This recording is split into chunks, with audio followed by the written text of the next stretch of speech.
Hi everyone, this is Andrea Trank with Heaven Lane Healing and Creative Arts. And today I'm just going to do a quick video on how to make your own safe hand sanitizer. There's so much advice out there and a lot of it is incorrect, primarily because they're not using a strong enough form of alcohol.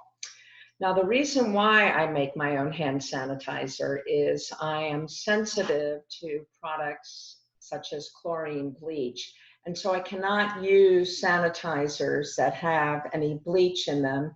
Plus, there's a lot of other unrecognizable products in the hand sanitizers out there. And guess what? It's almost impossible to find hand sanitizers on the market these days. So I've been making my own for a while, and this was my biggest revelation, that rubbing alcohol and witch hazel is not a strong enough form of alcohol to really kill viruses. So I'm going to put this really close so you see this. What I am getting these days, I hope you can see it, is grain alcohol. So I am ordering organic grain alcohol, 151 proof. Now, the way you know this is a strong enough alcohol is the percentage of alcohol is about half the proof. So if it's 151 proof, then it's about 75.5% alcohol.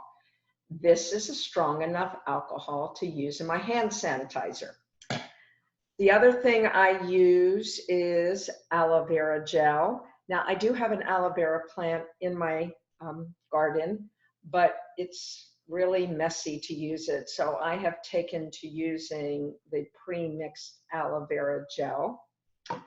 I add a little bit of vitamin E. Many of the recipes just say add some vegetable glycerin oil or something like that, but the vitamin E is really skin nourishing.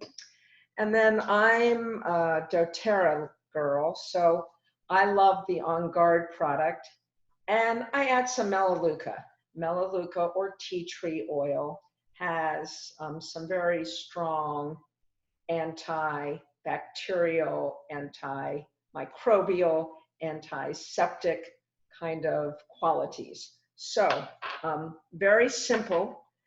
You are going to add a tablespoon of your grain alcohol, not your rubbing alcohol.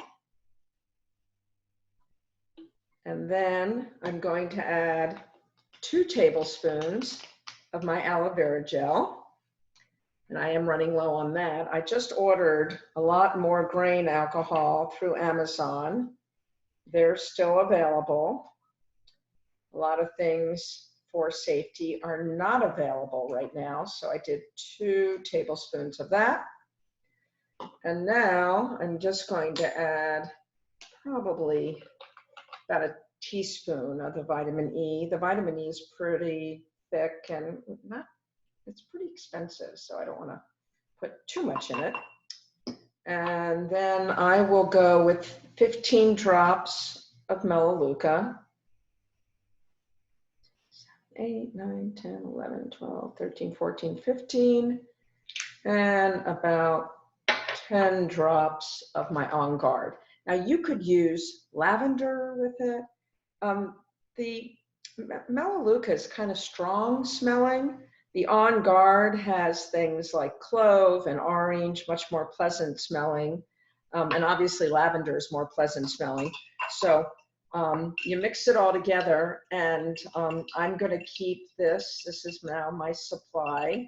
I better make sure I label it, of hand sanitizer that I keep on hand. And I put them in all sorts of little containers and bottles, squirt bottles. I even reuse the old hand sanitizer bottles that for years that we bought our hand sanitizer in. So I hope this video has been helpful, and I'm always up for helping you be your healthiest self. And the one thing you can be sure about with me is that I really research thoroughly before I offer any advice. And I use everything that I suggest for other people. So this is scientifically tried and true, researched and used on myself and my family, and I won't recommend anything to you that I haven't tried before. So namaste from Heaven Lane Healing and Creative Arts. Have a really beautiful day.